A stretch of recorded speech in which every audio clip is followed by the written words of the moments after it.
नमस्ते। देशमा रहनु हुने विदेशमा रहनु हुने सम्पूर्ण मेरा प्यारा दाजुभाइ तथा दिदीबहिनीहरूमा म के अपिल गर्न चाहन्छु भने विदेशीको बढ्दो हस्तक्षेप, जनताको सर्वोच्चता बोकेको सर्वोच्च अदालत, जनताको प्रशासनिक भवन सिंहदरबार एउटा सम्पदा, जनताको कानुन बनाउने ठाउँ संसद भवन, देशको सुरक्षाको आस्था धरोहर नेपाल प्रहरीका हेडक्वार्टरदेखि लिएर देशैभरिका गाविस, पुलिसका चौकी र पुलिसका ओर्दी सबै गराई 75 जनाको हत्या, यो सबै गराउने डिजाइन विदेशी षड्यन्त्रमा यो डिजाइन गराएर यो गराई 84 को चुनाव 82 मा गराएर सोकल मान्छेहरूलाई, विदेशीको इसाराका मान्छेहरूलाई यो देशलाई युक्रेन बनाउन 21 गते चुनाव भनेर एउटा नौटङ्की रचिँदैछ।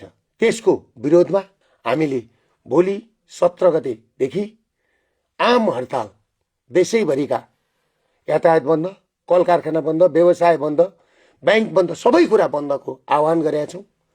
यस बन्दमा घुसपेट भई चैत 15 मा भए जस्तो आगजनी, भदौ 23 र 24 मा भए जस्तो घुसपेट भई आगजनी, लुटपाट भएमा हाम्रो शान्तिपूर्ण आन्दोलन हो।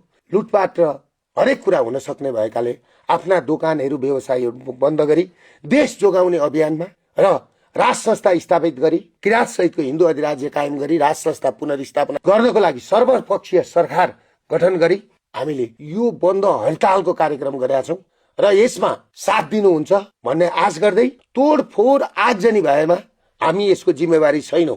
बेलैमा हामीले सचेत गराउँदैछौँ। यो माग पुरा नहुन्जेलसम्म 8-10 दिन तपाईँहरूले बन्द गरिदिँदा केही तपाईँहरूको बिग्रिँदैन, देश जोगिन्छ।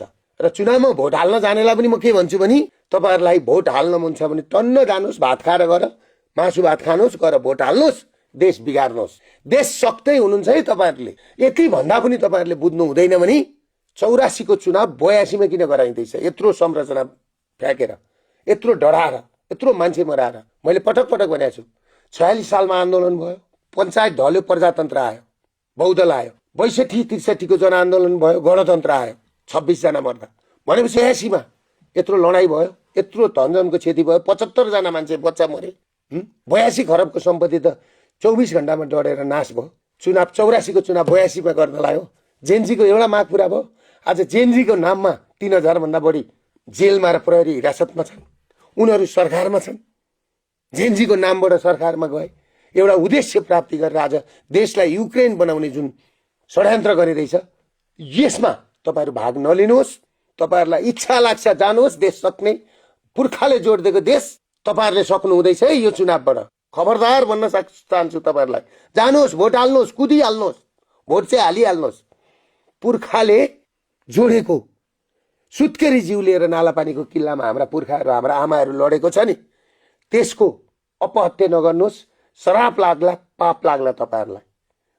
त्यो भन्दै यो शान्तिपूर्ण आम हडताललाई शान्तिपूर्ण रूपमा बन्द गरेर आफ्ना व्यवसाय सुरक्षित राखेर सहयोग गरिदिनु हुन हार्दिक अपिल गर्दछु। नमस्ते।